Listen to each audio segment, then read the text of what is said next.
So fucking. like I have no steering wheel feedback, which makes this really funny, like a really shitty arcade game. and then Actually, it's kind of fun like it this. was so pathetic. I kind of Wait. chickened out, and I was like,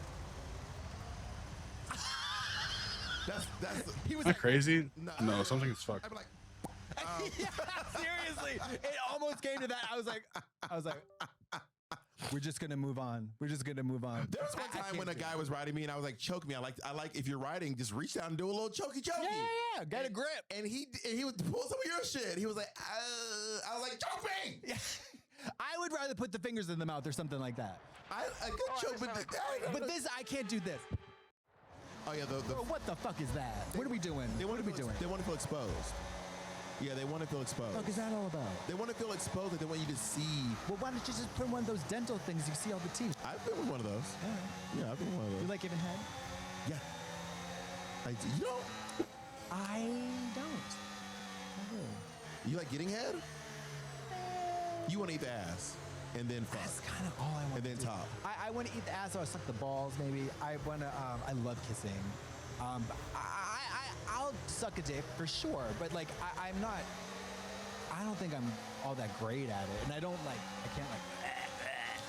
I love to suck dick. I love to eat pussy. I love to be down there giving someone head and just like making them happy with my mouth. It really brings me a lot of joy. It really does. I can't believe I have not fucked a pussy. I just wish I had a pussy. Oh my God, if I had a pussy, y'all would not stand a chance. If I had a pussy, none of you would be here. You would have all quit. You would have all retired. Everyone always says that if I had a pussy, but like there are people with pussies who, and we all are still Baby, around. they're not me. You know that gif of the girl with her legs out the window of the moving car squirting? Baby, it would be Waterworld with Kevin Costner. I feel like I was like, if I had a pussy, you guys are like, if I had a pussy. Like, No, I mean just going insane in the corners. God that she don't have a pussy because it would be a wrap. Simone Biles would be able to do gymnastics, girl. Nobody would be at the Olympics, not with this fucking puss. What? Air traffic control has been shut down. Why? Because Katya has a pussy. Chicago O'Hare, gone. JFK, no longer in service. Fashion Week is over. LaGuardia Why? Because never Katya has existed. a pussy. Yeah. No, what gives you full body chills these days? Full body chill. Not sexual, just Yeah, I intellectually. understand. I caught on to what full body chills. I don't watch a ton of Bald and Beautiful, but I'm willing to catch on to the Trixie Katyaisms. It's not a thing. This is not our thing. It's genuinely. But y'all have adopted it. It's kind of like you all adopt things. It's a very and they new thing, though. Yeah, they It's a become Trixie Katyaisms. Yeah. For me, a full body chill these days, baby,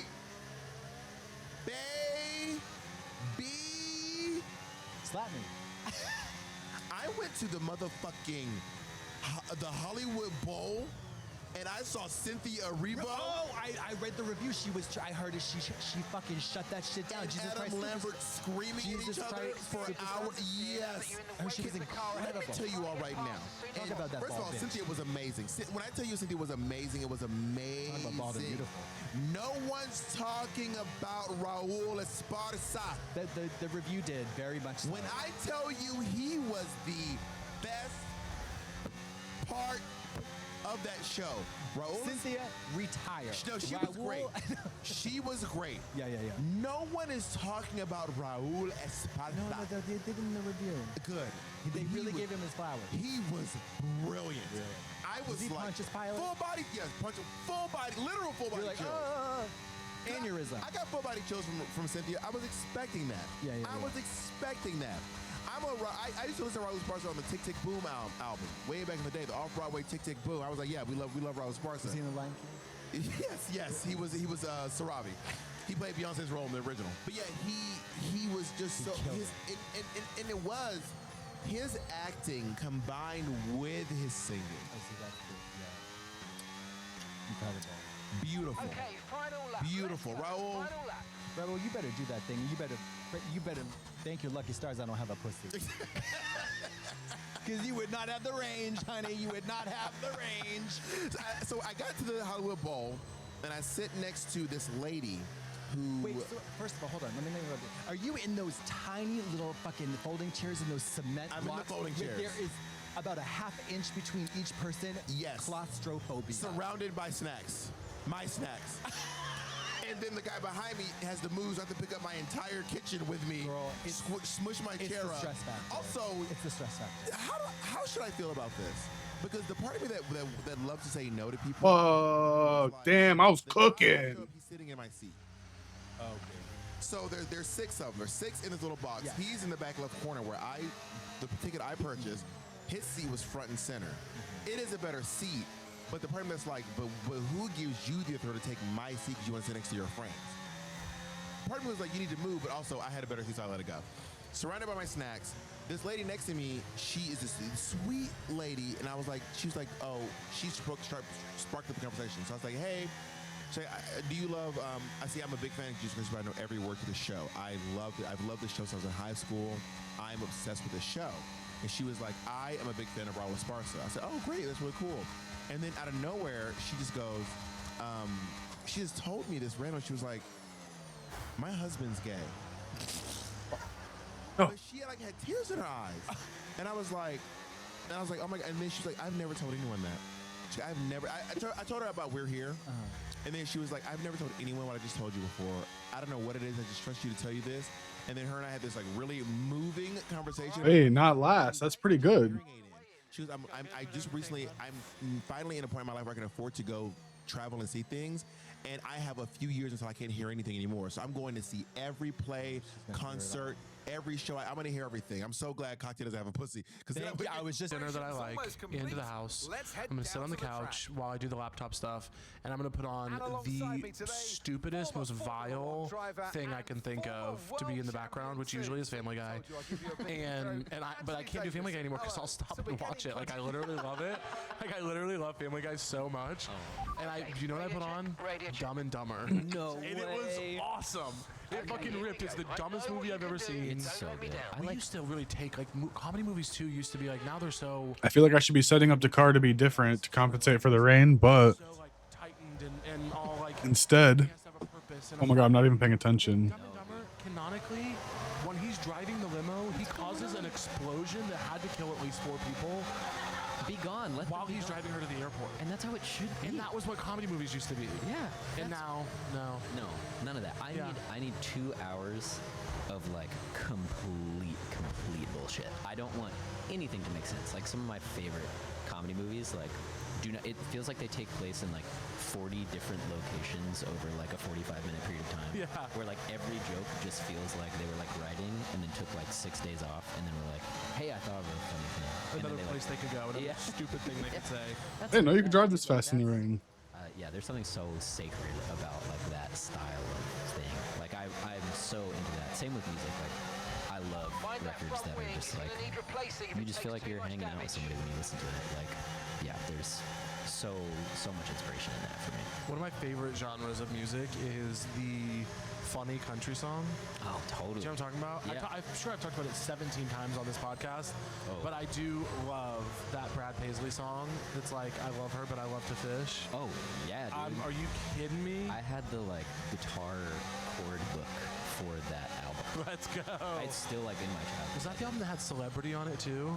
Yeah, I think so. It's like the red one with him, like with the hat. Yeah. Right? I mean, I could be totally wrong. Yeah, I think so. Yeah, there's some absolute bangers on that one. God damn, he was Yeah. making country music has a uniquely like they're Alex Edelman, a comedian that I'm friends with. He and I have talked a lot about this, like specifically funny country songs.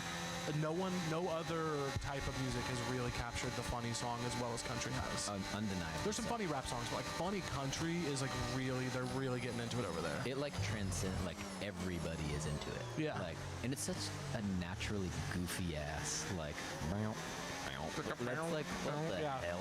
Like, I think it's really funny that also is like attributed or like associated with some of the most like badass like artists of all time. Yeah. Like Johnny Cash, the shit, so cool. But Yeah. like, that shit's goofy. Yeah, dude. yeah, yeah. That's Yeah. why it's cool though. Like I love it because it's like so weird. Like Yeah.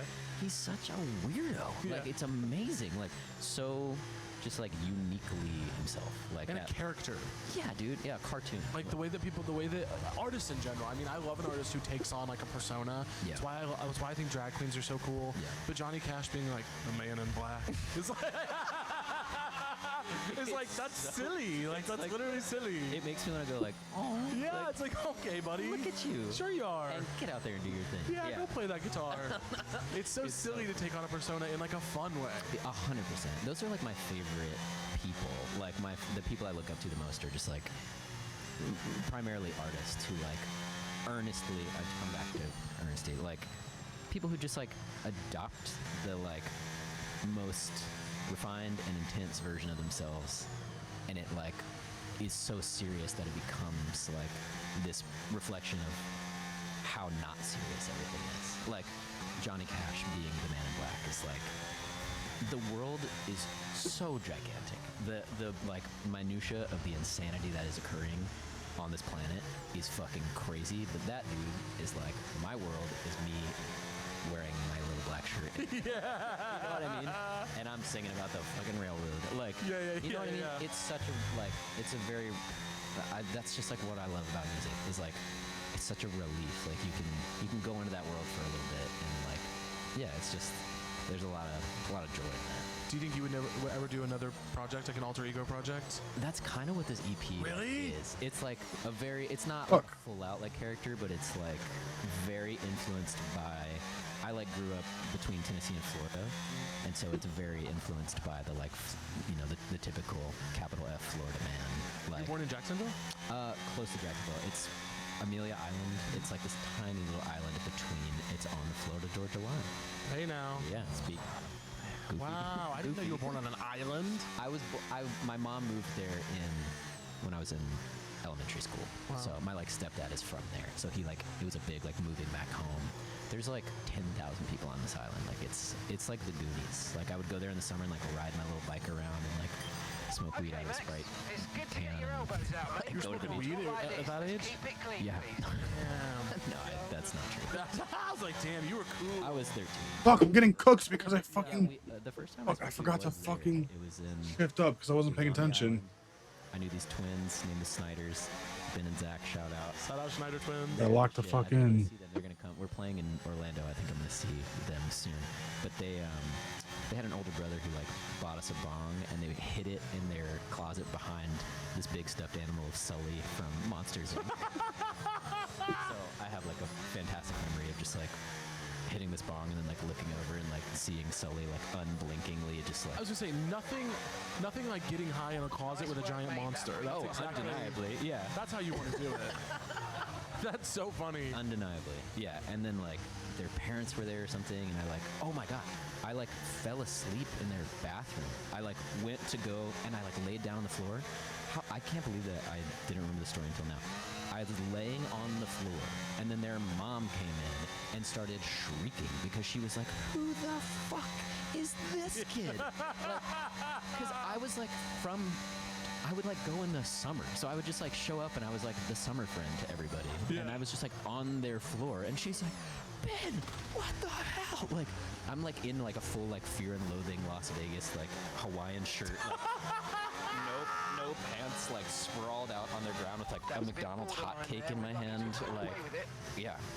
Wow, this is really fun to talk about. Completely obsessed. I love that. Yeah.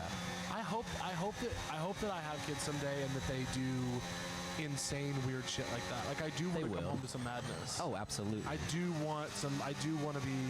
I want to be the straight man to their goofy little bullshit. I Absolutely. think that'd be a lot of fun. Yeah, that's a very important dynamic. I want that. That's like the greatest joy. Because if they're not going to do it, I'm going to have to be goofy dad, and I don't want to be goofy dad. you'd be good, goofy dad. I would, but it's like I'm goofy at work.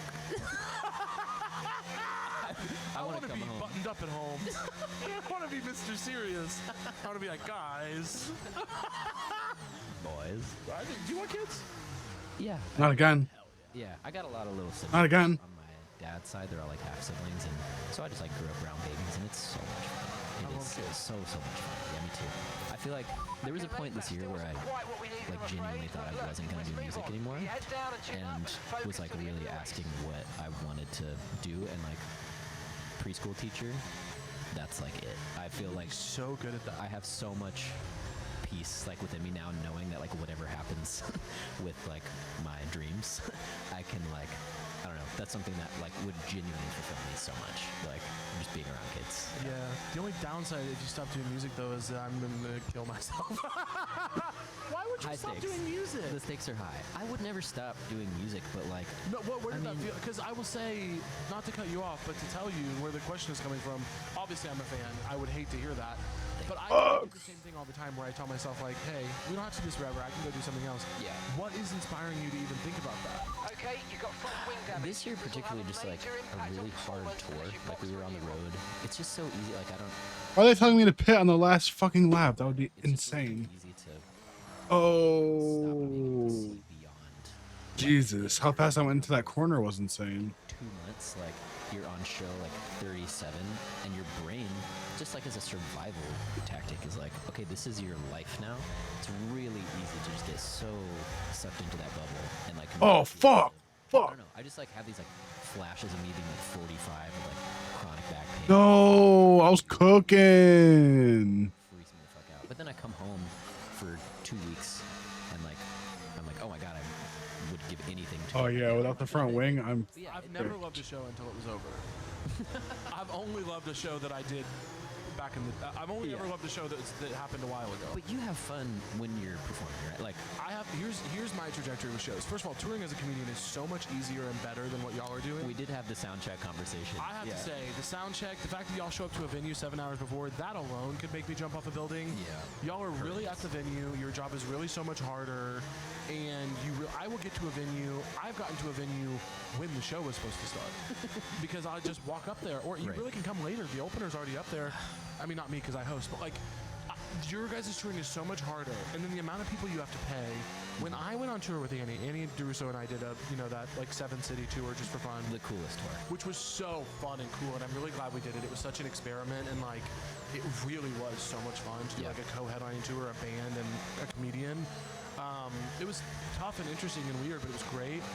But when Annie was like, yeah, a lot of musicians just like merch is where they make the money. Ticket sales are kind of a wash. I was like, ticket sales are a wash? Hell no. I was Dude. like, what? No, 100%. I Like, can't believe it. you were like, yeah, you're always. I mean, it's fucking ridiculous. It's just designed to be. It's crazy. And the 20% of the merch from the venues too. I'm like, comedy venues don't do that. Fuck that. They Yeah. don't touch our merch. It is crazy to me. That is like, there's some really amazing interviews online with like, there's this one journalist, I like have to find him and share that shit again, but he like specifically has that conversation with just like reps at venues and like a face-to-face interaction where he's just like, can you explain like genuinely, like, can you justify why you guys are taking this percentage of merchandise that like you have nothing to do with, especially like at shows where the bar sales are great and ticket sales are great, like seeing a person have to like verbally explain how that makes any sense, like not a single person can do it. Keeping in mind, all of these people know that we pay our managers 10%, our agents 10%, our lawyers a percentage, Right. our publicists a percentage, our fucking business managers a percentage. Yeah. You're gonna take 20% of our merch. I have been saying for a long time, and I will stand 10 toes down against any venue in the country about this. Yeah. If you want to take 20% of merch, I get 20% of the bar sales.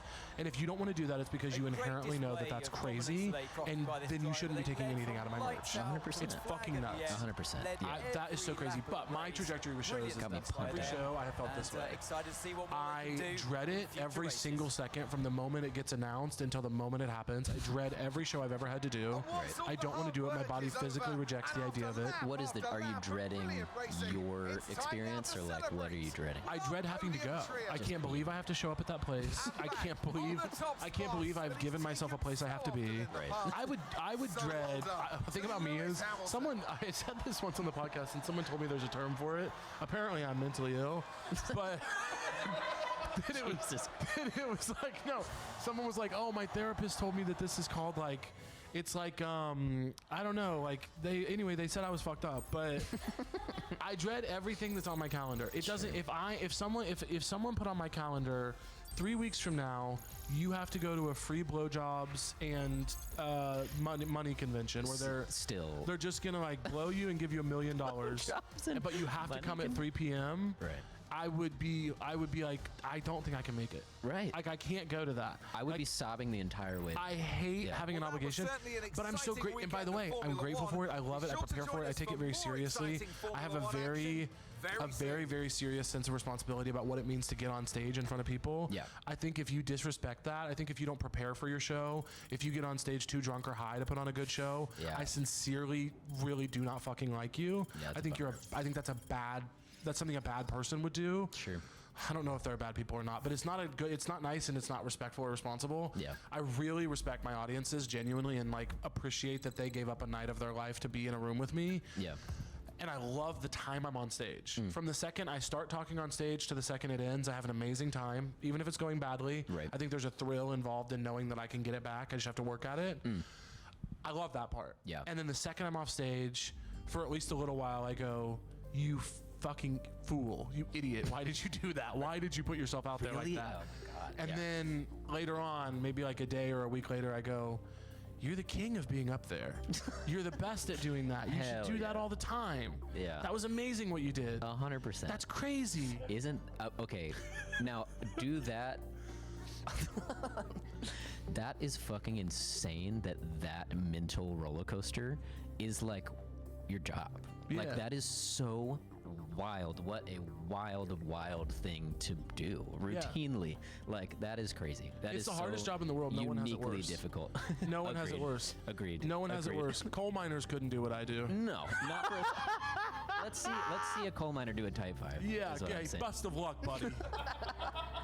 Knock them dead. pal. Yeah, try doing a callback 45 minutes into your hour, pal. I'll take whatever's going on with your lungs over my job any day. Sorry. That, obviously, we'll keep it in, but I don't. That's not. Obviously. That's not. That's not. What a crazy community to attack. Yeah, coal miners. Yeah, like, no, I really, to me, hey, guys, to me, that's funny because my job is so silly. Of course. I really respect the Oh, coal no, miners, and I I love feel what the they're same doing way. to the world. And I want those West Virginia Electoral College votes when I run. So I love what y'all are doing to the environment. To the world. Yeah. Oh my God. Yeah. It is like so. I think the toughest part, and like maybe I romanticize it because I'm like grass is always greener kind of thing, but like the music world is small and there are elements of it that feel really tight knit, but like just the isolation. Like there are times where, like I was saying earlier, you get a tough call from a manager, get a tough call from the label or whatever, and I'm like, I don't even know who I can talk to about this. Like, even though I feel like the people I play music with, the people in our crew are like my family. It's like such a specifically intense position when you're like fronting a project or like, you know, not to fucking, I don't know. I'm not saying that it's like, it's what I'm saying making sense. I'm Yeah. not trying to be like, it's really hard, no one understands. But like, it's just tough to like try to have conversations about a really specific personal experience with like folks who like, no matter how well intentioned they are, like maybe have not experienced that thing. Like, and that goes to anyone in any position in the creative world. Like, you know what I mean? There's also to me some shame Yeah. because it's like there's some shame if I'm having a bad day or I've gotten bad news or things aren't going my way specifically in the career sphere. I don't know who to talk to because my friends who aren't having a bad time, my friends who are up, I know they're only winning, they're on a huge project right now, they're feeling great, they're making a lot of money, whatever. I don't want to talk to them about it because I don't want to bother them, they're busy. Exactly. Number one, and number two, it's only going to embarrass me more. Anything they say is going to feel like, well, easy for you to say, you're fucking up right now. You're on top, you're winning, so of course you have like, you're going to be like, oh, just stick in there, fuck you, it's Yeah. going well for you. And then if I talk to someone who is maybe like doing a little worse than I am right now, like they don't have as much going on as I do or something like that. Like a buddy who I know is like, oh, they haven't gotten a gig in a while, or they've recently told me that they were dealing with this, that, or the other. Well, that feels mean. Sure. It's like I'm gonna go and complain about my little thing to somebody who I'm like, you would kill to be having the annoying call that I just had or whatever. Yeah. It never feels like you're exactly in lockstep with the people that you would normally confide in. Sure. And so it just starts to feel a little lonely. Like, oh, who do I even? Especially with like so much of your communication with those people, like when you're just really busy, like it's through the internet, like catching up with people in person like becomes like this rare like foreign experience. And like, yeah, I really am trying as I go forward to like just like go so old school. Like I think I'm gonna like delete all my social media shit before this next tour and like try to just go full like Grateful Dead style. Like I just want to be like on the bus with my friends. F1 races are 53 laps. Yo, that's insane. Just being present. Like that's Wait, I would cook. was like so amazing for that reason. Like I felt like these kids were just so present. And like honestly, I think it may have had to do with the heat. Like people were just kind of like like they couldn't even move to like get their fucking phones out of their pocket. But like I don't know. They were having a heat stroke. Yeah. they were You're like, they're present. There's nothing going on behind their eyes.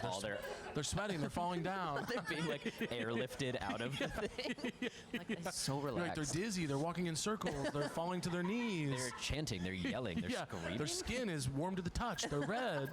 Yeah, they're very pale. I don't think they're offline, brother. I think they're really sick. Those people are passing away. They're throwing up. They're on their back. No one's turning them over. They have every symptom. I will say, when you said just now, I think before the next tour, I'm going to delete all my socials. I was like, I'm starting to understand the call from the manager. You know what I mean? Like, I'm going, hey, hey, me and the manager might need to get on a call as well because I don't know if we can have that. But I totally feel the exact same way. Yeah, it's so hard. Like it's so tough. It's so confusing. It's really confusing. It's also a really interesting balance between. I've talked to several friends about this, specifically with like things that feel like selling out, where it's like I grew up with so little money and so many people in my family. If I don't want to post a TikTok talking about this shoe company for $50,000 or whatever. Yeah. That's not cool, and I'm a cool guy. Yeah. If I told my grandfather, who like can't walk upright because he worked on the railroad his entire life, dude, if I told him that, he would shoot me with a gun until I died. Oh, you know what I mean? No, I know. Like he would not care about how cool I feel doing it. Yeah. He would be like, dude, shut the fuck up. I said the same shit. I just like did this like private event a couple weeks ago, and like same vibe where I was just like, it doesn't really feel like it's aligning with my current brand. Like my fucking uncle would punt me like a football. Yeah, like, and it's correct. Like, and yeah, 100%. Which there's a balance there. I think that like it is a weird conversation of like sometimes you do have to preserve your sanity and like not do the weird like birthday party thing. But then sometimes it's like, well, I am like working. Like this is like a thing I gotta work for. And like those opportunities I'm trying now to like turn them into really good times to practice the shit I was talking about earlier. Like go do the private event, but do it as if I was like mentally, I don't know, just like 14-year-old me again. Yeah. Just like go have a blast and like fuck up and make a fool of myself and like learn from that shit. I did that private event and I forgot the words to one of the songs, and I literally was like, I could already tell like people did not want me to be there kind of event. Really? It was like not in like a negative way, but they were just like, who the fuck is this long-haired hippie boy that's preaching to us right now? But I forgot some of the words to the song, and I, in front of all these people, was like, you know what? I'm going to make sure that I never make this mistake again. So right now, in front of you all, I'm going to take my phone out, and I'm going to Google the lyrics to my own fucking song. And like crickets, dude, like not a single reaction to that. And I stood there and using Siri, I said, Siri, genius lyrics, Briston Maroney, small talk. One of my older tunes. Yeah. And I looked up the lyrics and I read them out loud, and then I played the song. You know what? I would have loved to see that. I miss my truck. I sold my. Wow. Did you hear I just? I miss my truck. Yeah, I saw it come out. Full body That truck. was beautiful. I really do miss. I had a truck in Nashville before. It was a tiny. Don't worry, mate. Nice and steady. Yeah, very small. Really fucking cute. And I want to thank you for that. It was my pleasure. It had a cigarette lighter in it. Of course. It was like a 2000. I wouldn't have it any other way. Yep, how it should be. Yo, this track is What insane. do you want? And I want to know that from you. People are blasting through here in fourth gear. What is all this? What do you want? A Grammy? That would be cool. I don't know. I mean, I wouldn't say no. Yeah. If they invited me to come hang out. Would be for the cool if you evening. did. Would be cool if you did. I honestly, oh my god, this is gonna be so like, Good. is he doing this? But like what we're doing right now is what I want. I just like the fact that we're hanging out and like I'm getting to have a conversation with someone that I admire and look up to and have for a long time, and like just to even get to be in the realm of all these other creative people that I just like really genuinely love, like that's Oh all I my could ask for. God. Like, the fact that I can pay my bills and like be present in my life and have the fucking luxury to like, I don't know, talk about things and feel all the feelings that I want to feel, like that's all I could ask for, dude. Like I genuinely could not and do not want anything beyond that. Like It is the best part. it's awesome. We just Yeah. talked about this on Devin Walker's episode. I was like, you know, if the only thing that ever comes from all of this, really, in the long run, is that I get to meet like a bunch of cool, creative people who are like, in my opinion, like the most brilliant artists alive right now. Like if my cohort of like the people I'm friends with, like everyone we've talked about, like you and Annie and Samia and all the comics that I'm friends with, and Devin, of course, included. If the only thing that happens from all this is I get to meet and be friends with a bunch of brilliant people that are trying to make art, Right. and succeeding, that's cool. That's good with me. I would dude. like that. Oh, 100%. That's a pretty nice thing. It just feels like, yeah, I mean, it's like you said earlier, like talking about spending money to move and shit. Like, you can't, I don't know, like this stuff, our lives are just like a blink of an eye. Like, we are truly like here and then we're gone. And it's like, at the end of the day, I'm obsessed That with was like, the most insane laugh I've had yet. I think. it's very like Facebooky, but like just like some dude was interviewed on his deathbed. He was like 98 or something, and people just like were asking him what he wished he had done differently, and he just straight up was like, "I wish I'd eaten more ice cream, man." And King.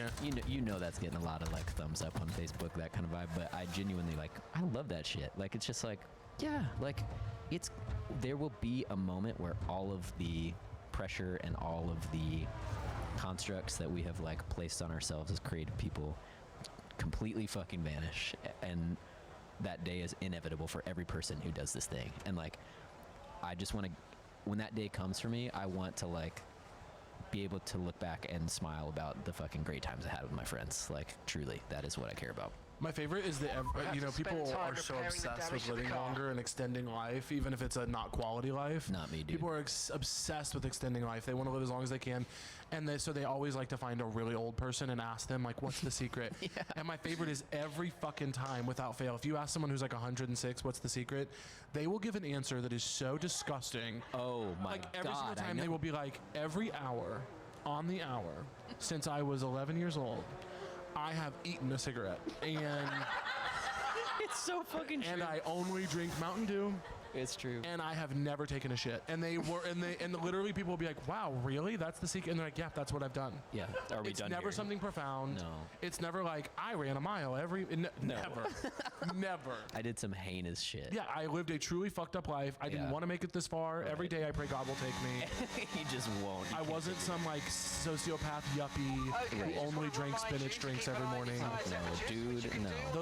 Those people flame out from skin cancer at 63. So real. Only a psycho living in the Appalachian Mountains who like truly eats a steak for every meal can make it to 102. And God love them. Try a few laps with data open. Really? You'll how to control them. They do. I don't know what to tell you guys. I'm sweating. Sweat is pouring down. The my people head. who are obsessed with living, they never do. It's true. It's so real. I think I'm gonna live to be 200. Fuck yeah. That's my prediction. A boy can Watch me dream. die next week. We put out this episode and I immediately die. No, that'd be horrible. We would all hate that. Say in the comments we would all hate that. We would all hate that. I do. Everybody in the comments say that we would hate if I died young. That's every episode I start asking people, would y'all just please in the comments say that you would hate if I died young? I feel like tired. Like that. Just like. You know what's funny? I get so sweaty in here, but the AC is on. I always say this every episode. I'm dripping in sweat. It's a good sweat. It's a good sweat. It's a really, really like. It's because I'm hard at work. fucking awesome sweat. Yeah. It's I'm the 'cause you hardest care. working man in America right now. Damn right. Damn right, me and you. Damn right. Two hardworking guys clocked into the factory right That's now. what I'm saying. The Laugh Factory.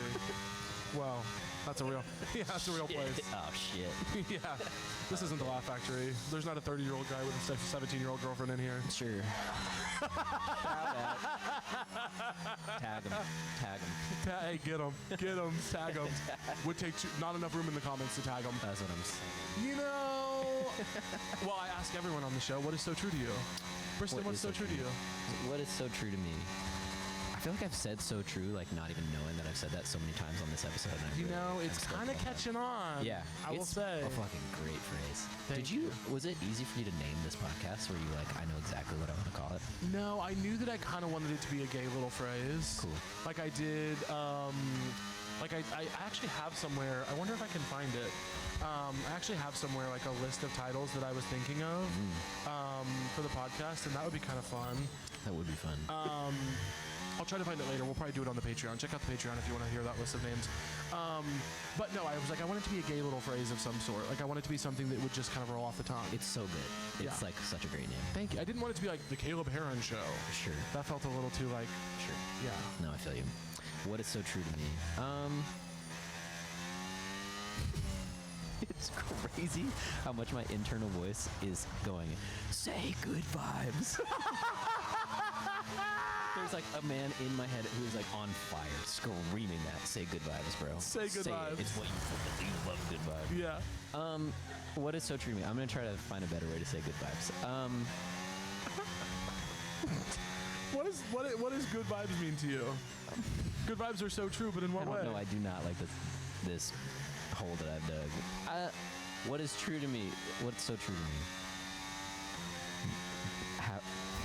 Having a good day? I don't fucking know. I don't know. I believe in nothing, I But guess. the truth of the matter is, the listeners don't know you. That's true. Like personally, probably a lot of them. No. But good vibes and having a good day is so true to you. That's It's extremely true. Bristol coded. Unfortunately, I've probably said stuff that's more, like, hopefully more profound than that within this episode.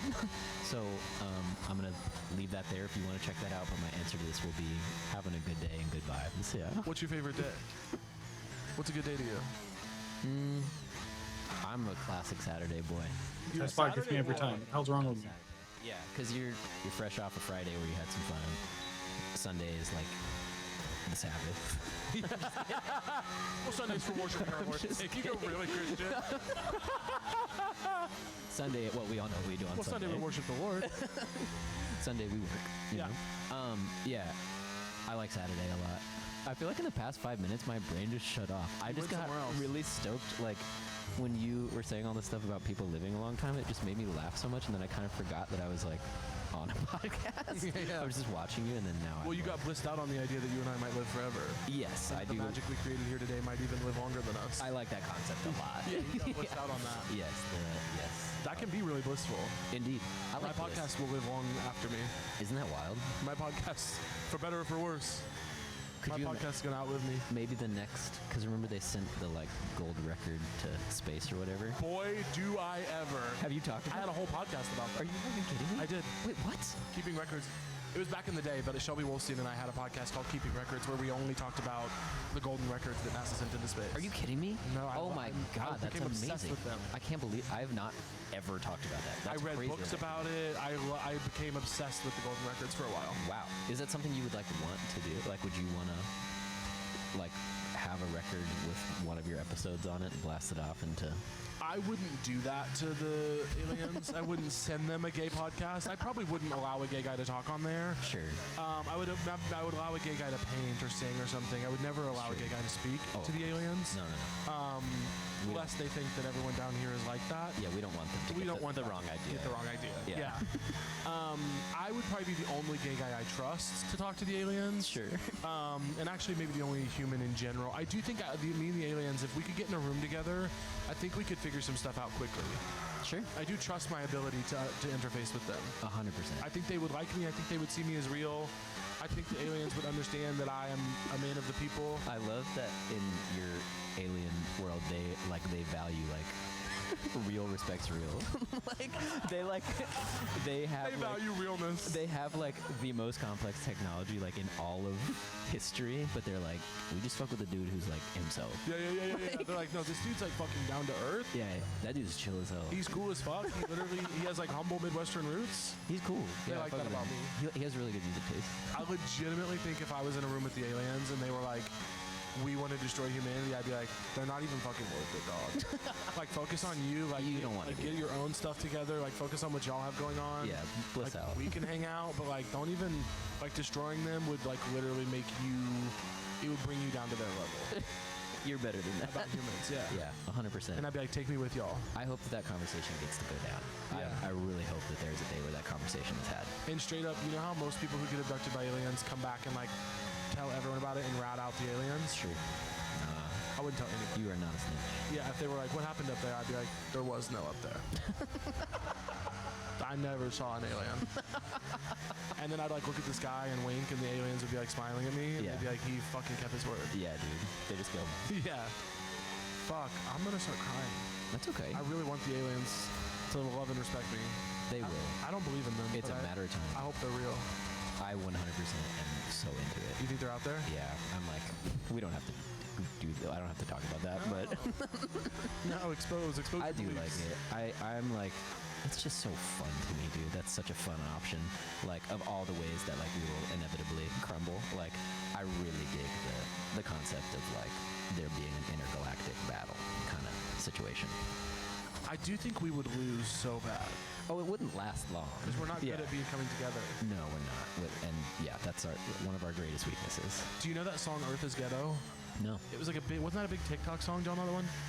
She's like, it's like a young girl, and she's like, "Earth is ghetto, I wanna leave."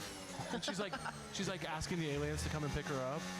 Do you know? Oh, okay. We have to listen to it later. Yeah. But it's actually,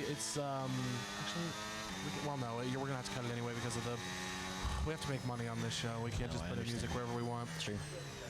Aaliyah Sheffield, "Earth is Ghetto." I love that song. Aaliyah, if you're watching, I love your song. I'll listen on the way home. I'm gonna play it in this room the second this episode ends. Fantastic. I asked you what's so true to you, and now I have a segment for you. Oh, fantastic. I'm gonna read you 15 statements. Okay. And you're gonna tell me as quickly as you can if you think they're true or false. If you get 10 or more correct, Briston, I'm gonna give you $50 US. Like cash, cold hard? Yes, cold hard cash. Nutella was invented during World War II. True. True. Winston Churchill's mother was born in Ireland. False. False. The United States. Fergie of the Black Eyed Peas. Keep it. Fuck. Mike Vrabel was. Oh, dude, that was fucking cooking. False. Holy False. shit. Callahan. The Arctic Ocean is the smallest ocean in the Okay, I world. was not I saw cooking, him but at Kava one time. Side note. Can you say that one again? Mike Vrabel. Yeah. The Arctic Ocean is the smallest ocean in the world. True. True. ATM stands for automated teller machine. What was the first? You said automated? True. True. Orca whales can speak fluent English. False. False. Mr. Potato Head's real name is Longshanks von Tuber. As much as I hope that was true, I'm going to say false. False. Captain Crunch's real name is. Yo, why are they Horatio writing my Crunch. dizonk? Gonna invalidate my freaking Guitars lap like were that? invented in 15th century Spain. False. True. What? Johnny Cash was 6'2". No. True. Salt Lake City has never hosted the Winter Olympics. True. False. They did in 2002.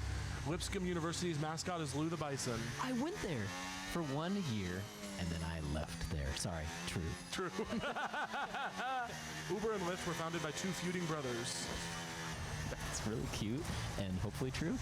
False. Fuck. Twister was the first movie released on DVD in the United States. False. True.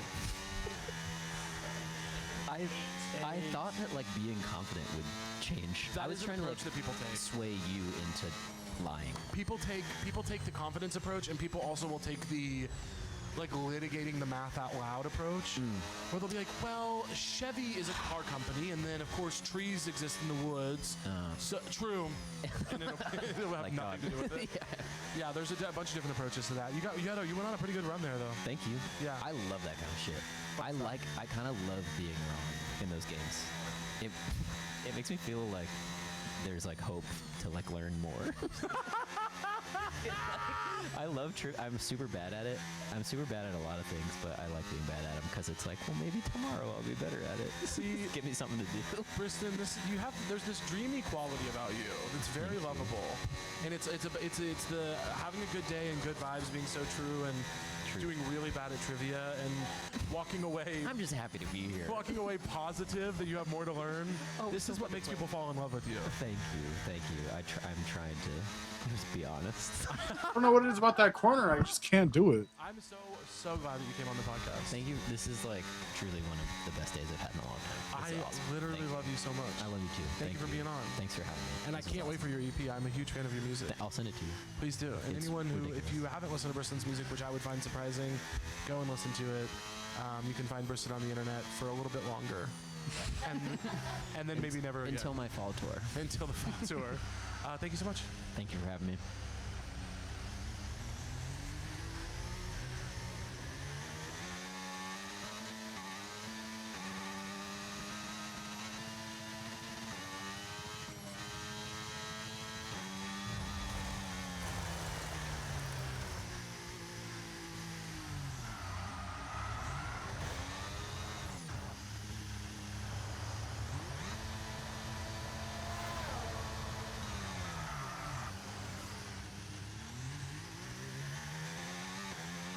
Okay, be careful with the front wing. You've taken some minor damage.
Fuck.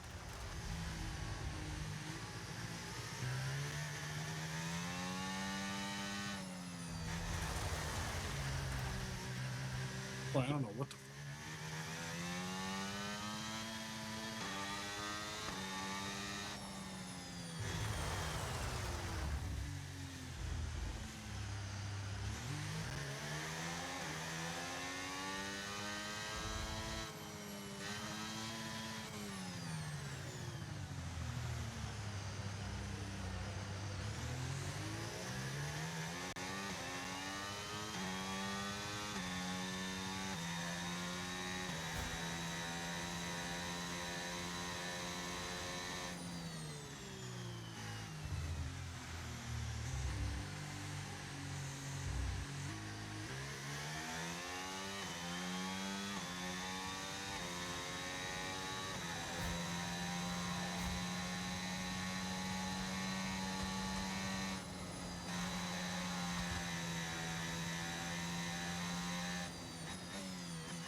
But I'm gonna fuck up this race so bad.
This is a HeadGum podcast.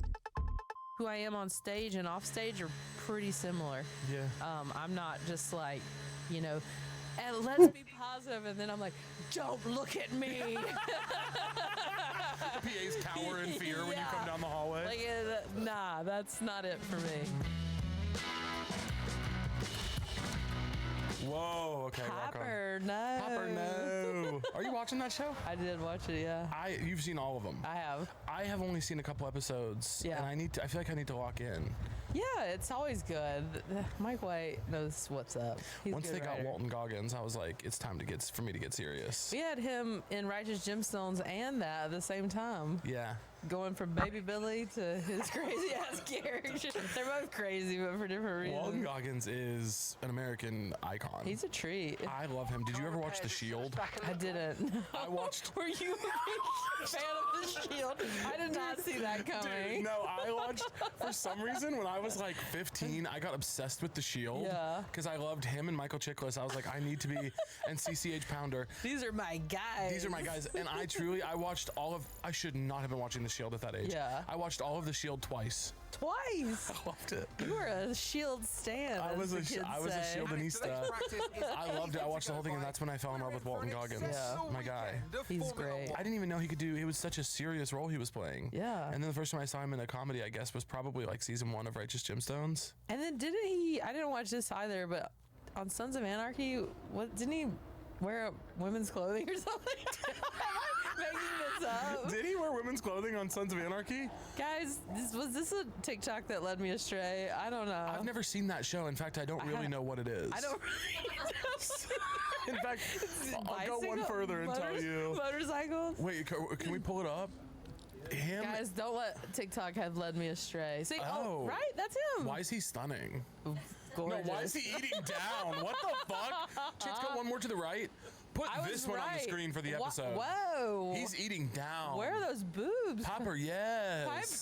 Piper, yes. Popper, yes. I saw it on TikTok and I was like, I never saw the show, so I didn't experience this character he played. Yeah, he looks good as fuck. Yeah. I like that for him. So there's a lot of range there, is what I'm saying. Have you ever gotten to do male drag? I mean, kind of every day, just like Damn, it's already 1:30. wearing. I identify as a girl, but I'm all woman. But I'm all woman all the time. I wear men's clothes because they fit me better. Now, where are you shopping? I almost straight up went the Gap, but I don't. Those were the olden days. Now I'm like a Vince gal. I love Vince. I don't know. Theory, Ooh. that kind of stuff. Are these places you're going in person or are you shopping online? I'll go to like a Neiman's or something. Yeah. You know? I'm an online shopper. I'd hate online shopping. I do too, but I have no Nothing choice. fits me. They don't sell. It's to me. It's that way in stores. If I go in store and I ask them to find a piece of clothing that fits me, Yeah. they couldn't tear the curtains off the wall and get them wrapped around me. They don't have. No store has anything to fit Yeah. me. They're just like, oh, bless your heart. No. Truly, bless your. They say take Yeah. your big ass to the website. Yeah. Because what they also will do is some of them will carry women's plus in stores and then not carry men's. Yeah, that's weird. Like Target and Old Navy both have. They go up to like 4 or 5X in Yeah. women's, and then in men's they stop at 2. And I say, what's that? Probably online, they carry less of a thing, so they just store it in a warehouse somewhere. I bet. They're like, these biggins like Fortune will go online and find it. They know that I'll get my big ass on there and go scouring through the website because I have no choice. I'm a store refugee. I have no choice but to go to the internet and beg There you go. and then do big returns. Yeah. But yeah, but I kind of keep it simple. I don't, as you can probably tell, go shopping a lot. I just kind of rehash the same outfit over and over again. Well, for guys like me and you, it's easy. We're doing t-shirt, jeans, and a wool overshirt. Yeah. That's where we're living. We're getting by on our personalities, baby. Baby. Ain't nobody looking to see what I'm wearing. You know, Fortune's fun to have at dinner. Let's hang out with Fortune. What blazer does Fortune have on tonight? I would love to see you in a blazer, just a do love- casual day blazer. I love a blazer. Are you doing a casual day blazer? I'm not rocking it during the day, but at like an event, Yeah. I'm rocking a blazer. What, you're on tour right now. I am, yeah. What's been going on tour? How's this one stacking up to the others? It's good. It literally just started this last weekend. It's called really? Taking Care of Biscuits. Uh-huh. Uh-huh. And Yes, it sure is, hon. yeah, it's all new material. My last special, Crushing It, came out a couple months ago on Netflix. Yeah. So this is the new stuff, and this will go about a year and a half. It'll be about 100 cities, 150 shows. You So- you're out there. I'm an overachiever. You're busting your ass. This is how I'm getting my self-worth. yeah. right? Oh, is it? Oh, I said, oh. Oh, That no, makes I it- do like myself, but I enjoy working. Yeah. It's not even, I know it sounds so like, but I love to work. I love to tour, and I love to do the shows. The travel's hard. The travel part's That to me is the exhausting. kicker. When Yeah. it's just on stage, it's so fun. It's like, oh, I'm Yeah. doing my thing. The stage part's the cake. Yeah. You're that's the basically best getting part. paid to travel. And you're getting paid to just have fun and like interact with people. Like you're just talking to the room and seeing how they're feeling. Yeah, And then telling your jokes. I love it because I keep it simple. It's just me. I don't have I have a tour person who goes to all the cities with me, and she's amazing. She takes care of everything. But like on the road, my wife used to tour with me a lot, but she's over it now. She's like, hey, this isn't new for me now. Like, I'm done. you're good, right? So I'm like flying to a city, renting a car, puttering over to the stage. Like they're always like looking for an entourage or something, and I'm like, why? I don't. You think I want to take 5 people to Chili's? No. I would love to be someone who gets to go to Chili's with you. That we have to go to Chili's together. If you said, Caleb, do you want to hop in my rental in Indianapolis and go to Chili's? I'd say, yes, I sure do. Yeah, we're gonna get that. We're gonna get that cheese pull with those triple dippers. Oh my God! The crowd goes wild, baby. Killed with that one. You know I'm getting a triple dipper combo. I'm going nuts on some Southwest egg rolls and the honey chipotle chicken crispers. Yep. Mm-hmm. That's good stuff. It's really good. Now, see, I'm as somebody who grew up fat in Missouri. Yeah. I've been on chain restaurants. Chili's, I've been a dedicated fan. Same. But now TikTok is making them like famous. I know. It feels like everyone's discovering these places for the first time. Yeah. Like this is my life, my childhood, like everything that I know and love is what you guys are discovering for the first time. Y'all are just getting here, yeah. Yeah. Or they're like, can you believe there's $3 margaritas at Applebee's? I'm like, believe it. I was upselling them in high school. That's right. Yes, I believe it. Come on. Yeah, we rode off, rode off into the sunset with those margaritas saying, not driving. We had a couple of those margaritas and got behind the wheel, honey. I was asking someone recently, and I don't know, maybe it was a live audience or something, but I didn't know that a DUI was a big deal until I got to college. Really? Because everyone... I was pretty aware of it. Everyone it was not good.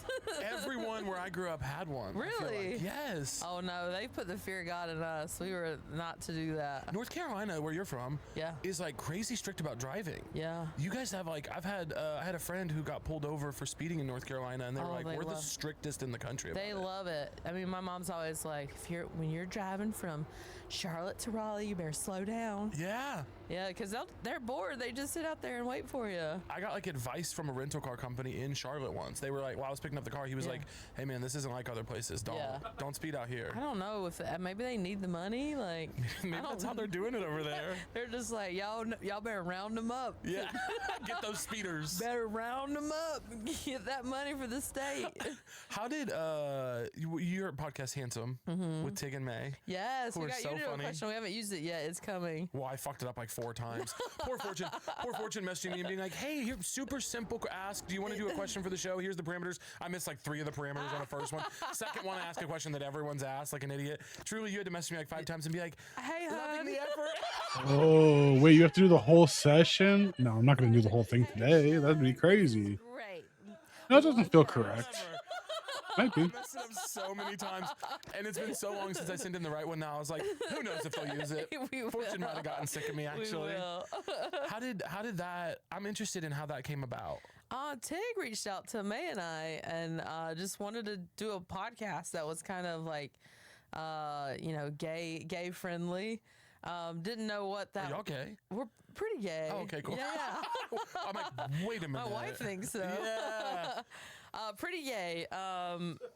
Tig and I are lesbians. May's trans. A little different colors of the rainbow. May's also bi, so we're checking lots of boxes. May's out there. And we didn't know what it would be at first, and all of us were kind of like, we're busy, but also like, what if this is the greatest pod ever and we're not part of it? You know, that we didn't want to have that FOMO. I almost said POMO. Well, we don't have POMO either. Podcast of missing out. Or so we just like really enjoyed each other, but didn't know each other really well. Like I had met May at the Melbourne Comedy Festival years ago, knew Tig, but none of us were like in the weeds with each other as far as like daily life or knowing a lot. So we thought it'd also be a cool way to get to know each other. And May's in their 30s. I'm in my 40s. I know it's hard to believe. It is. And Tig's in her 50s. So it's also a different era of like approaching any kind of topic. Oh, that's interesting. So the podcast is nonsense. We talk about nothing and everything, and it's so silly, but we're about 1.5 years in. It's got like 30 million downloads. It's like this wild thing in all of our careers that we never saw, you know, being a big thing. But we had a show at the Ryman the other night, and the crowd, they go nuts. That is so, the Ryman, that's so cool. It's really cool, yeah. That's really freaking cool. So it's awesome. We're about to do a 3,000 seat theater this weekend that's sold out, and yeah, people just like the ridiculousness of it. And Yeah. I like being silly. I like, why else be a comedian if not to like have a good time with it and make people laugh? I like pretty much anytime you pop up in a wig. When I see you in a wig, that's very if I see Fortune's got a wig on, I turn the sound up and stop what I'm You're doing. like, let's see what's I go, happening what's she here? cooking over there? Yeah. I got a bunch of characters that, because I started the Groundlings, and these characters haven't seen the light of day. I gotta pop them out one of these days. I would love to see, honestly, if you the first thing I want for you is a nap, because you're doing so Thank much. you. But if you get tired And a of triple dipper. yeah, a nap and a triple dipper, I'm gonna bring a triple dipper over to your house, tuck you into bed, and set it on one of those little bed and That- breakfast stands for you. That sounds amazing. That's Caleb. Valentine's Day. Yes, That's it Valentine's is. Day. But yeah, if you get a break from, you know, putting out specials all the time and touring sold out cities and doing all this crazy stuff with the podcast, I would love to see the Fortune Feemster one woman show. Really? You pull out those wigs and start doing some Yeah. characters, I'd be front row, baby. I've thought about like how that would work, because there are different parts of my career that haven't intertwined with each other, and I've wondered what that would look like to, you know, do a little bit of characters and do a little bit of stand-up, do a little bit of improv, a little bit of whatever, serious stuff. I also don't mind being earnest on stage too, but I've never melded everything into one. Yeah. You never know. You know that I'm such a fan of yours, and I know it's awkward to say to your face, but I just think you're so funny and so good at this. And Thanks, Caleb. truly, one of the most recent times that it's like, there's just certain shows, you know, and I'm sure you've had a million of these, but you're watching a friend perform, or somebody that you know or friendly with, or just even someone that you just kind of like from afar. Yeah. And they're doing so good that you're like, oh man, it's so cool that I also do this thing. Yeah. And we get to like be a part of this community. And when you performed at Big Slick, What? and you just murdered Oh, this shit's crazy. And I was sitting with a bunch of the folks from SNL. Yeah. And we were just watching like, Fortune's a legend. Fortune's killing that's up so there. cool. It was That so was good. a really neat show. I did not know what to expect. I got to go to your neck of the woods. Kansas City, baby. Yes, and everyone's so lovely there. It's such a community. And we did that show, and I was like near the last of the comedians. There was a band after me. But they kept being like, all right, 12 minutes, don't go over, keep it tight. Yeah. I think they were worried I was going to just bomb. Yeah. And it ended up being a really magical time on stage. The audience was incredible. And that's where I got to meet you. Like I had seen you, we had never really chatted, and we got to really like actually have a conversation and hang out. I'm such a fan of yours. And you're so funny. Knock it off. Get out of I here. swear to God, your clips pop up, and it is such a treat. You're always saying something ridiculous, but it's always true. It's always like facts. Something ridiculous should have been the name of the show. Something we missed that one. ridiculous. But I'm always like, you're saying the things that people are thinking, like, yes, that's it. But it's so funny. Fortunately, it gets me in trouble. Well, I can see that as well.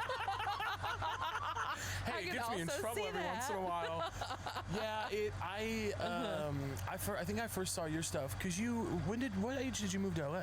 I moved at 23. 23. And I know you worked as an entertainment journalist for like 6 or 7 years. Yeah. Did you start that right away when you got out here? No, I moved to LA like kind of a life experience. I got a job as a PA, personal assistant. I was terrible at it. Like I'm not an organized person. Like my calendar's chaos, but I know what it means, but I can't like be in charge of someone else's life. Yeah. So I immediately was awful at that. But it got me out here. It was like that catalyst.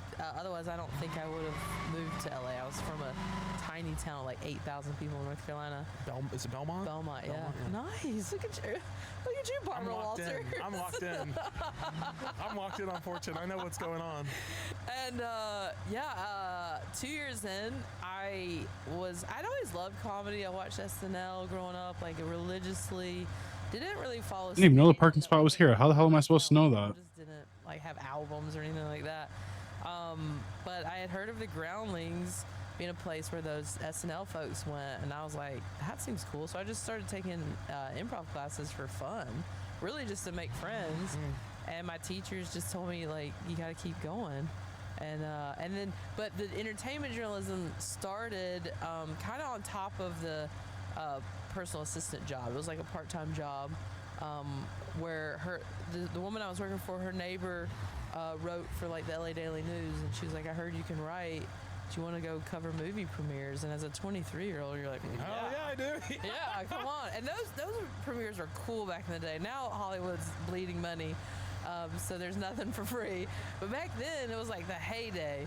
So it was like every party, every premiere, you'd get these giant swag bags full of like all this stuff. It was like the golden era. Surely I'm not going to get stuck here in an Austin Powers-esque scenario. Now they're just like, get out of here. It's a cash bar. Like, we don't need you. Everyone's going to stream this anyway. Yeah. But yeah, it was cool. I did it for like 7 years. I got to interview all these people and talk to people on the phone, went to events, went to award shows. I was invited to more things as a journalist than I am as an actor. Yeah, I get that fortune in here. Yeah. And I feel like, I don't think I'm making this up, but I'm recalling on a while ago memory, but I feel like the first time I ever saw you do comedy was on my TV is maybe on like Chelsea Lately. Yeah, that was my first technical TV thing was Last Comic Standing, but that's like, you know, a couple We're about there. but Chelsea was that was my debut as far as like big break.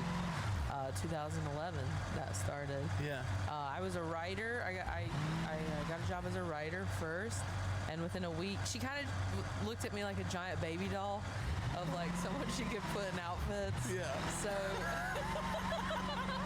Which you love. I know. You like this to be like, oh yeah, dress me up. I know, but I was like, how much are you paying? All right, fine. I was broke, like, because the newspapers were starting to fold, and the whole world of news and everything was just shifting significantly. So that job was coming to an end, and I had a year of just like being broke.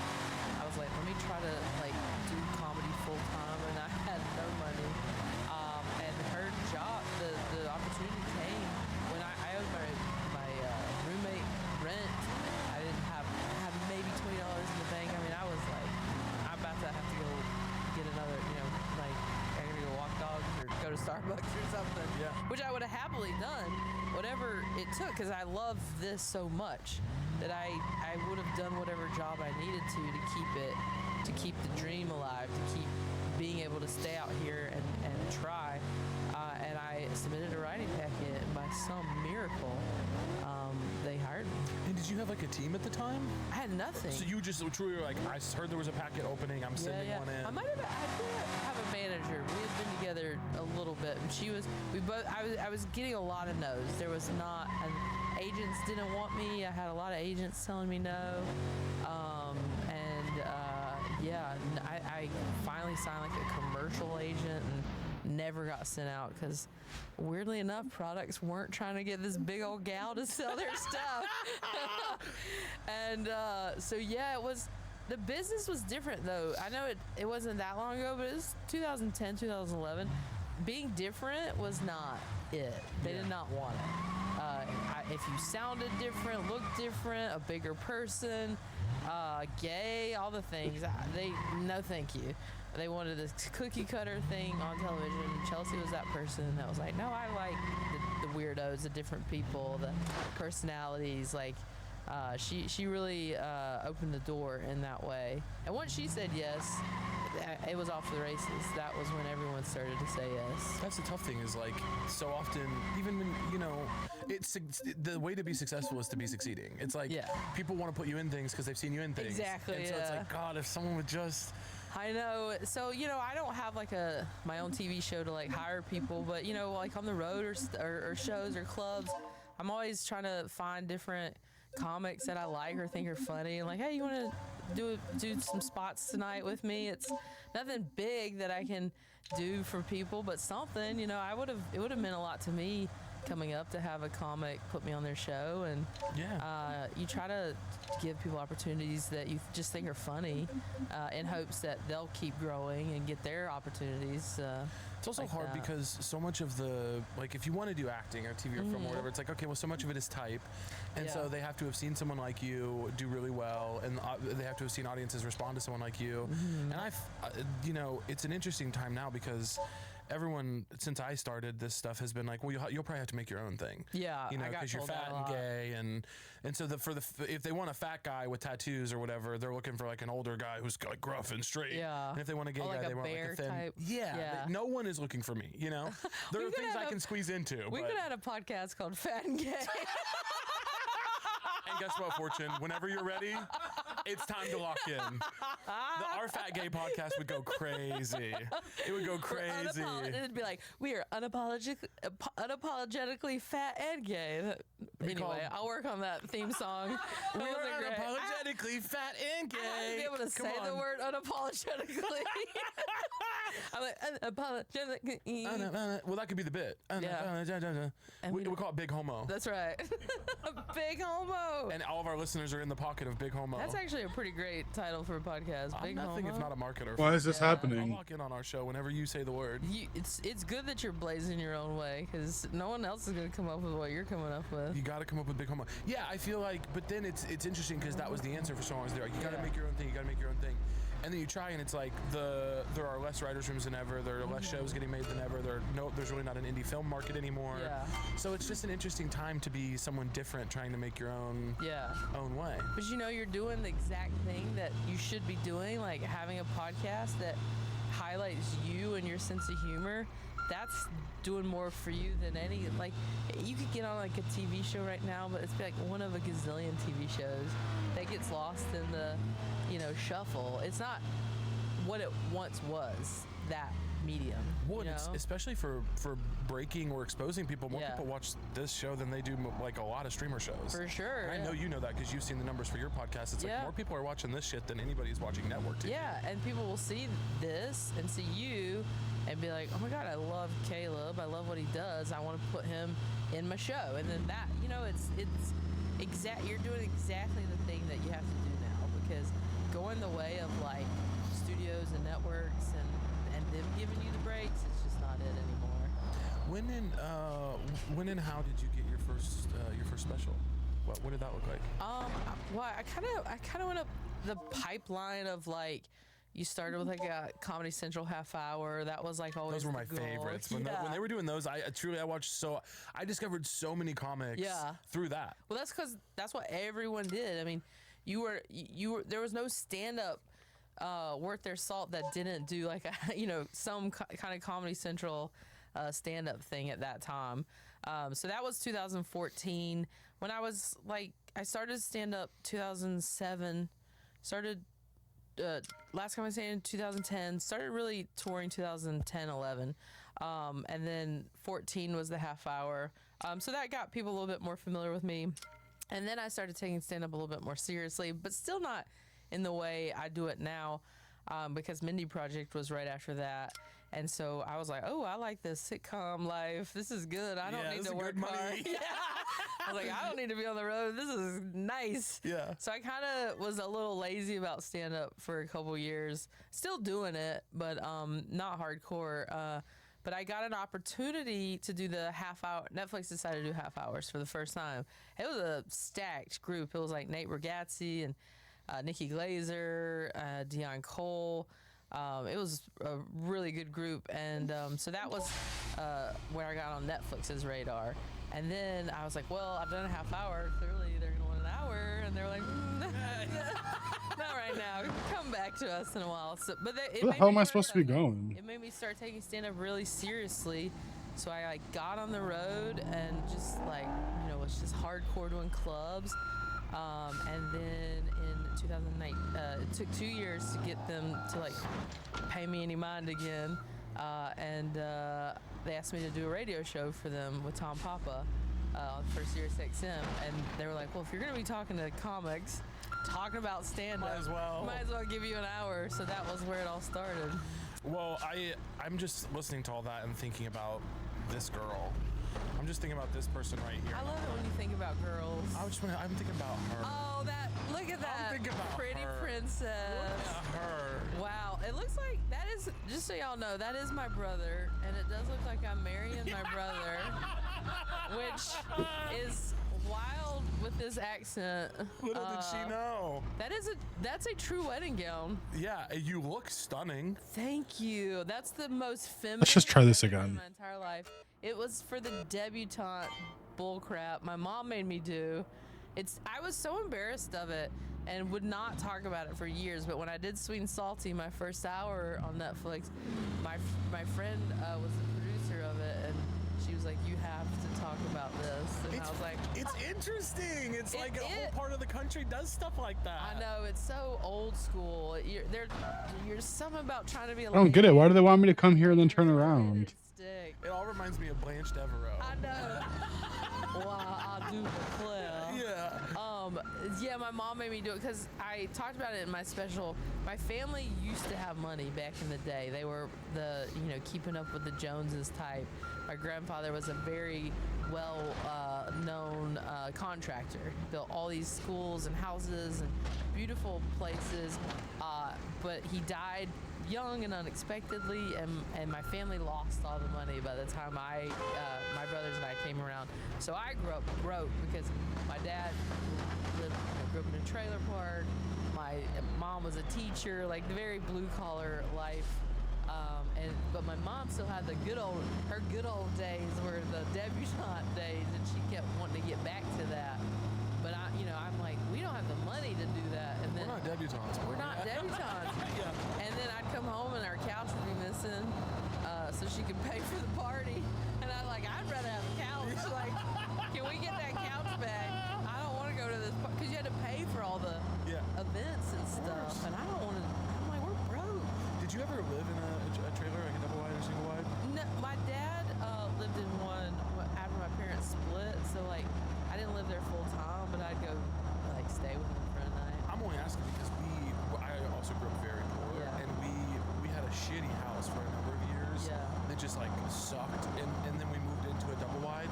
And I just remember I'd heard people at school, kids who had nicer houses, talking about how trailer park trash or whatever. Yeah. And I was like, man, that trailer was a big upgrade for us. It's a palace. I had my own wing because it was, the way it was set up usually is there's like the master suite or whatever on one end, which was my mom, of course. Yeah. And then through the living room all the way on the other end of the trailer, I had my own bedroom and bathroom. I was like, I'm living nice. That's pretty nice. I thought it was great. Our house was big because my mom bought it with what was left of her inheritance money. But it was like an old house that was built like 1897. Everything was falling apart inside of it. How's this guy It was doing? haunted, for sure. And like we couldn't afford to heat it and cool it. So I remember friends spending the night in high school and they're like, "Oh my God!" Like summertime, they're like, "Get me out of here!" Fortunately, we're not coming over no more. They basically were like, "Never again." It doesn't look that bad. Fans on everyone. Everyone's just sweating, and these old ass houses are, even though they're big, it was just falling apart. It was like the money pit house. You guys know what time it is. It's time to hear from some of our fabulous sponsors. This episode is sponsored by our friends at Aura Frames. Mother's Day is upon us, folks. Don't get caught buying the same old gifts this year, like sweaters, candles, or heaven forbid another bathrobe. Your mother deserves better than all that. Named the best digital photo frame by Wirecutter, Aura Frames are guaranteed to mix things up this year. Mother's Day should be a day to show your mom just how much you appreciate all the simple things she's done for you, like buying you shoes or giving you the gift of life. And a brand new way to display all her favorite photos is a great way to do that. Aura Frames come with unlimited storage, so you can share as many photos as you want from your phone to mom's Aura Frame. Not only will she be grateful it's not another sweater, she'll also love that an Aura Frame means she gets to see more of you. And don't even worry about having to wrap this gift yourself. Every frame comes packaged in a premium gift box with no price tag. Aura has a great deal for Mother's Day. For a limited time, listeners can save on the perfect gift by visiting auraframes.com to get $35 off plus free shipping on their best-selling Carver Matte Frame. That's AURA frames.com. Promo code SOTRUE. Support the show by mentioning us at checkout. Terms and conditions apply. This episode is so true. Outrageous. Booking.com. Booking.yeah. Every time I use Booking.com to find a place to stay in the U.S., I know they'll have exactly what All right, one more time. They have a huge variety. I don't understand why they want me to. Oh, there's probably a bus stop up here, but because I have strict bus stops off. Booking.com has something for everyone. In my friend group, I'm definitely the planner. But why wouldn't it just have you spin the So block? when it's time to take that group vacation to a quaint mountain town, Oof, I dummy. sprint to my computer and go right to Booking.com. Now, my friends can be pretty specific about what they need out of a place to stay on vacation. We simply must have a full kitchen so I can make some of my famous double chocolatey chip waffles. Booking.com makes it easy and convenient to find so many great places to stay all across the country where I can make my famous double chocolatey chip waffles. No matter who you are, Booking.com helps you find the stay that's ridiculously right for you. Like John Travolta when he said, the wickedly, that's ridiculously right for you. Yeah, leave that in, I like that. Find exactly what you're booking for on Booking.com. Booking.yeah. Do you get back to North Carolina very often? Yeah, I'll go a couple times a year. My family still lives out there, so I'll go visit. So, I love North Carolina. I know, it's nice. I'm from a really cute little town that was very boring and kind of dead when I was growing up, but it's like totally revitalized. People love living there. It's cute. It's a really cute area. What revitalized it? Do you know? I know exactly what did it. They started selling liquor. That'll do it. That'll do it. That'll do it. Hey, there you go. It was a dry town when I was growing up, so nice restaurants like Chili's won't come in there. They're not gonna. No one's gonna open a restaurant if they can't sell alcohol because that's where they make all their money. Yeah. So there was just nothing like cute or cool or anything to like attract people. And then when I was in college, they passed. They called it liquor by the drink, and my mom was part of the group that was trying to get it passed. I know that's my right. My mom was like, "We need I alcohol. know that's right. Belmont's dying. We got to get that liquor in here." And their group like shuttled people from the Belmont Abbey College to go vote. Like they were hardcore. They're like, we're getting this done. And all the Baptists were like, "This is the devil. Like you can't do it." And it saved it really changed our whole town. It made all these cute little restaurants come in. The Jonas Brothers, their dad opened a restaurant there. I think he just sold it. In Belmont? In Belmont. Oh my God. He's like from the area, or his mom or something grew up in the area. I'm not sure which of the family. The grandmother still lives there, or did live there. I think she might have passed, but they opened up the second really cute restaurant in town, and I think the Jonas Brothers came and sang there. They had because it was one of those places where you would eat, but there was also a stage and people would perform. Just eating at the Jonas Brothers' dad's restaurant while they're in the corner. Like, red dress. That is so funny. Where is Belmont in relation to Boone or Raleigh? It's right outside of Charlotte. Okay, gotcha. So we are on the other side of the airport. We're almost closer to the airport than actual Charlotte is. Yeah, I've been through there though. Yeah. I love North Carolina. Anytime I get a chance to go, I just love it down there. It's nice folks, good manners. You think you'd ever move back over there? I had a house there for a minute. In Belmont, or? Yeah, in Belmont, thinking I would spend a lot of time there, and I'm just so busy. Yeah. I never got home. So I don't know. It's like one of those Hallmark movie thoughts of wouldn't this be cute? Like, big city girl goes back home to live, and it's never like that. It's like. Well, where's your wife from? She's from Michigan. Okay. Detroit. Michigan's a pretty nice place to. Yeah. If you were gonna do another place, Michigan. They got all the Great Lakes, so. Pretty. Yeah. And it's like the climate refuge. Pardon? Everything's there's so something weird on the coast. It's gonna be. There's nothing crazy there except it gets cold, but they don't have all the weather stuff. And your wife's name is Jack. It's Jacqueline, but she goes by Jax. Jax. Yeah. And y'all met in. Did you meet at Chicago Pride, or? We did. Yeah. How did that happen? How did you guys meet?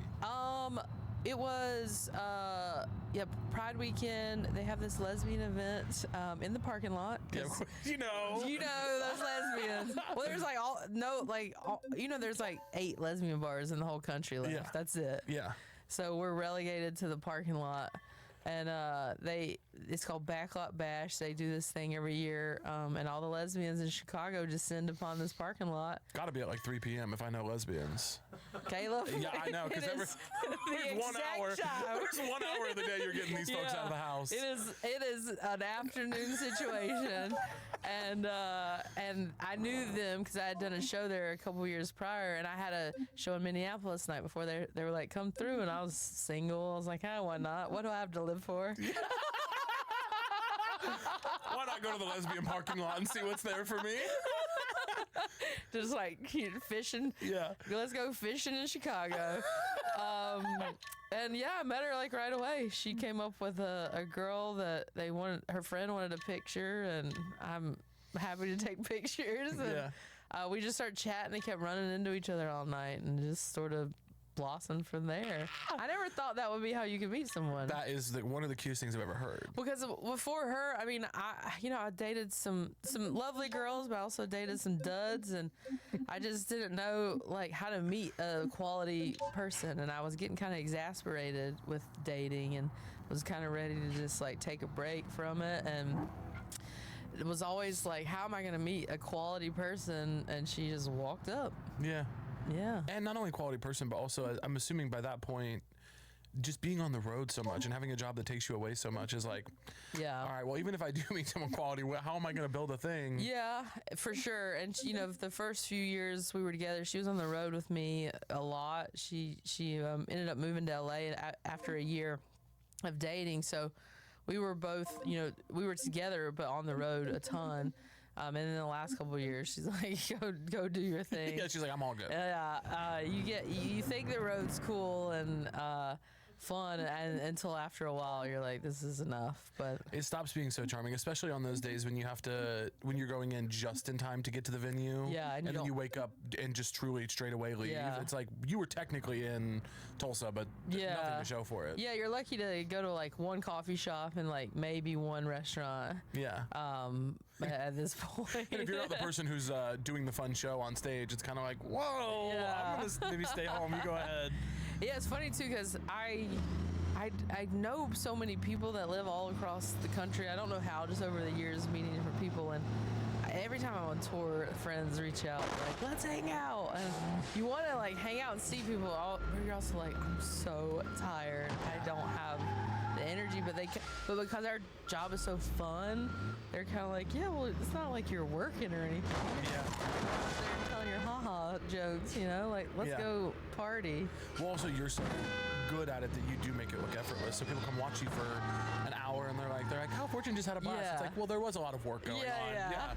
I'm still writing and memorizing and entertaining it. It's not easy to like be up there, for an hour with just a microphone. You're supposed to command the attention of 3,000 people. That means you're exerting a lot of energy. Your output is crazy. And you're on a tightrope. I had a friend. We do some 2-show nights on the podcast tour, and I'm on stage during the podcast shows for a little over 2 hours.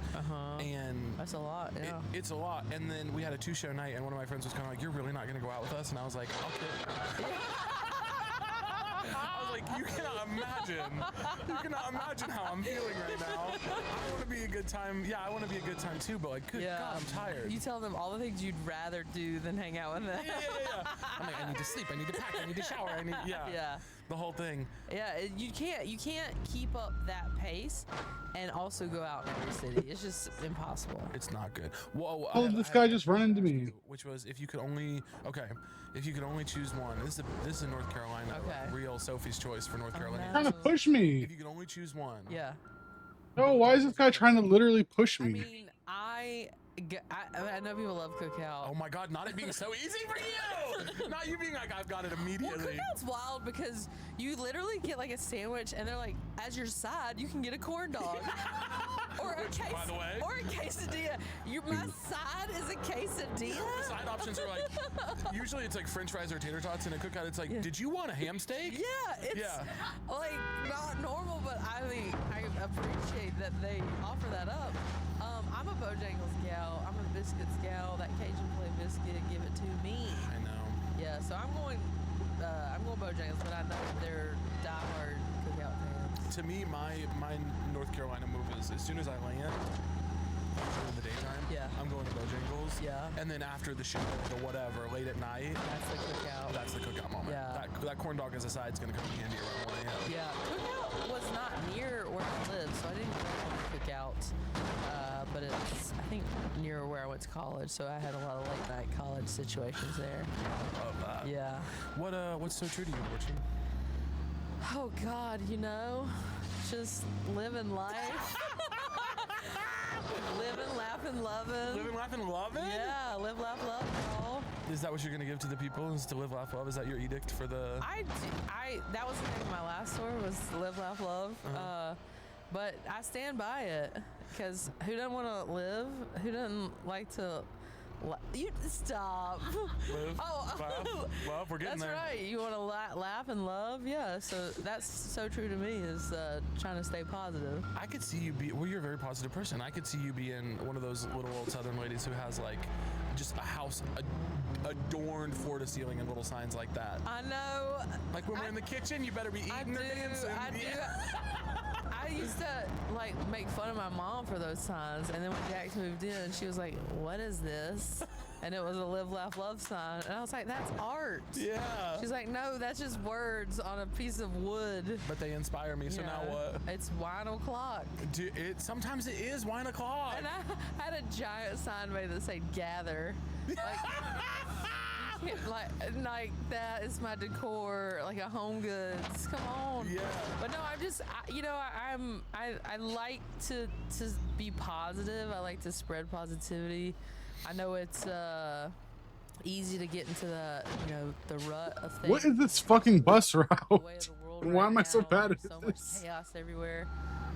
So I try to stay true to that, to like finding the light, to find what the positive thing is in a situation. I just think it helps me get through these kind of times, and that's what I try to bring to my comedy, is the silly, the positive, taking things that can be hard, and like in my special Sweet and Salty, I talk about coming out. I do it in a really funny, silly way, but at the base of that is a sad story about someone being afraid their family was going to disown them. Yeah. So I try to take these topics that are a little tougher, but like what's the silver lining there? Yeah. Yeah.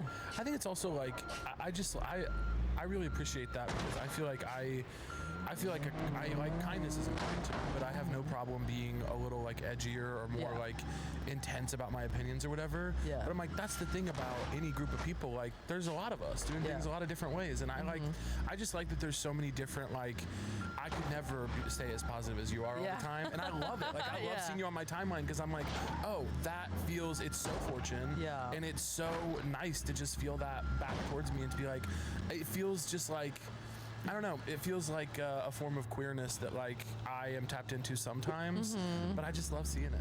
I think the reason why I can be in the lane that I'm in is because I'm not putting on a show. Yeah. I'm not pretending to be kind. I'm not pretending to be positive. It genuinely is who I am. I wake up feeling pretty good. I mean, I'm very lucky. I know not everyone is fortunate enough to naturally see the glass half full, but for whatever reason, I was lucky enough to have that just come forward in a very genuine way. It's your actual disposition. It's who I am. I'm like who I am on stage and off stage are pretty similar. Yeah. I'm not just like, and let's be positive, and then I'm like, don't look at me. The PAs cower in fear when you come down the hallway. Like, nah, that's not it for me. I have, several people I like in my life that are very, very funny comics. Yeah. But they have a following that's like they look to this person to get answers, and I'm like, oh, don't ask that. You're like they do not. I'm like, I love them, but they're not the answers person. Yeah, if you knew how their life was running, you would not want them telling you what to do. Absolutely. I'm like, hey, behind closed doors, that is not your person, I promise. Yeah. Yeah, it's so and there's funny. quite a few of those. There are, where it's because they're just people. Yeah. Like, that's the thing, having 1 million followers on Instagram or whatever is like, that doesn't qualify someone to help you run your life or to help you with politics. Like, they're the same as you. Yeah, but that kind of goes with like life coaches and therapists. They're What's happening? Absolutely.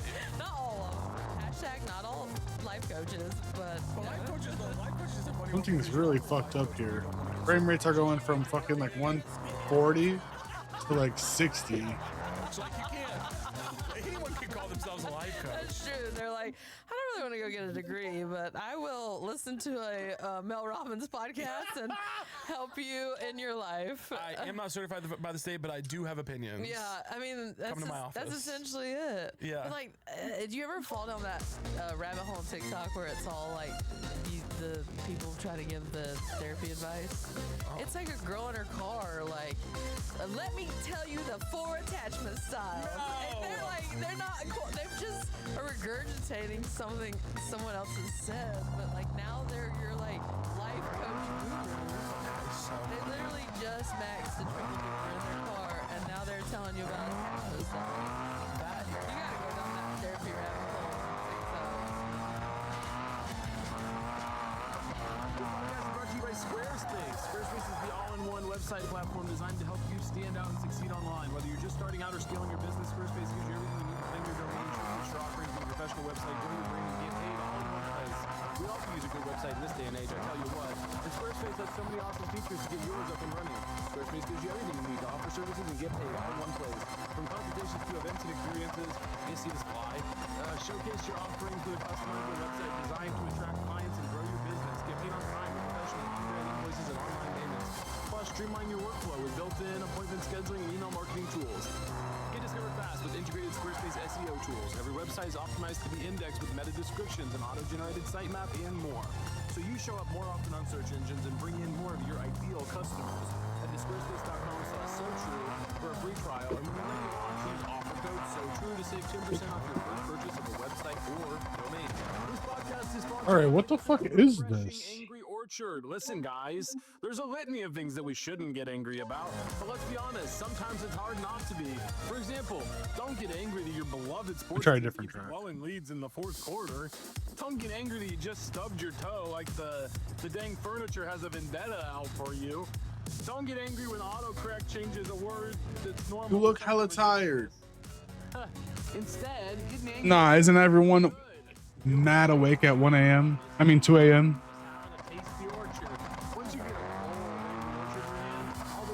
Wait, fuck, this is the same track. In the same car. Wait, it's the same everything. Maybe I am mad tired. It's naturally refreshing, delicious, and has just the right amount of sweetness that makes it the perfect drink when you're looking for something a little different.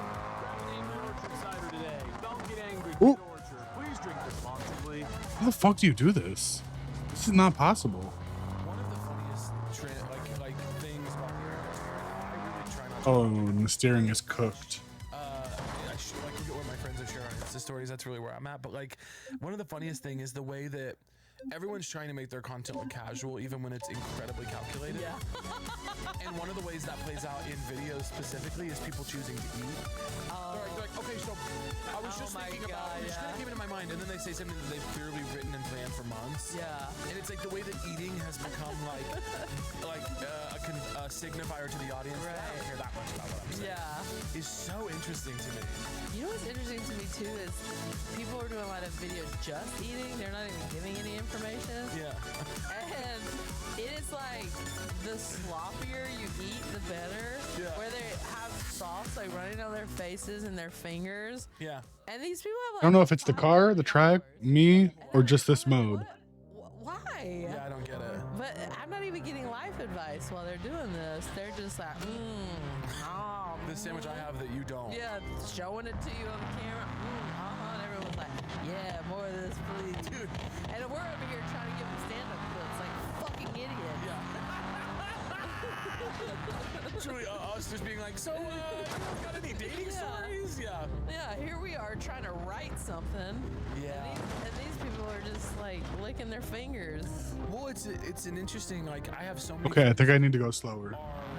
You know, I started in live comedy and then stuff happened afterwards. Yeah. And I have so many friends who truly, purely came from the internet. Okay. And a lot of them have no interest in any kind of traditional media or stand-up or anything because they're like, oh, well, I would make, if I do 2 drink deals, I make more than than somebody acting on a whole season of network TV. Yeah, that's wild. So it's like I could just sit in my home for an hour and do my brand deals. Why would I want to go work on a really intense network TV show? Yeah. It's like, right, well, that's the difference between like income and artistry, but like the lack of interest in artistry, but then sometimes being perceived as artists. Yeah. And this doesn't apply. There's so many friends I have that are purely like digital native that are also artists. Right, yeah. But there's this weird cross section of people who it's truly just income for them. And I'm like, oh, that's really interesting. I never thought, like when I was starting out in comedy, the internet wasn't really like, maybe it was like that. Yeah. To me, the goal was like, you wanted to get on TV. Right, yeah. I was like, money, and you got to make interesting stuff and meet cool people. Yeah. And that was like the thing. But so many people now, or when I do college gigs and talk to some of the college students, they just want to be influencers. Yeah, they want to know like what famous TikTokers you know, or Yeah. they don't care about Jennifer Aniston or George Clooney. They're like, ugh. They're like Mr. Beast. If I am out of like a very, like, you know, if I have an actor friend who's been in like a bunch of things, when we go out, they mostly get left alone. Yeah. If I go out with an influencer friend, it is fucking bananas. I bet. Yeah. It's crazy the way that they get like. Yeah. But you know, that's just where it's What? headed. The media is. So that's why Okay, I'm, last like, time. doing my thing and like if Two anyone laps coming up right now. or likes the video, I'm just like, thank you, just like that I can keep, you know, rolling on this path that I'm on, because I don't know how to change it up. I don't know how to. I mean, it took me, you know, I'm still figuring out TikTok. Like, it's a different medium. Yeah. I figured out the old way, the studio way, the network way, and now it's this new Wild West. But it's, you know, but I'm also the type that is the more the merrier. There's a lot of seats at the table, and there's some comics that, you know, get annoyed by people going up the ladder. I don't understand the handling dynamics of whatever the fuck this track is. Yeah. They figured I don't understand what the hell this is supposed to be. To me, ultimately, it's like I understand that perspective. Like I understand some people who are really grinded and being like, I can't sell tickets and it's really frustrating. I get the perspective.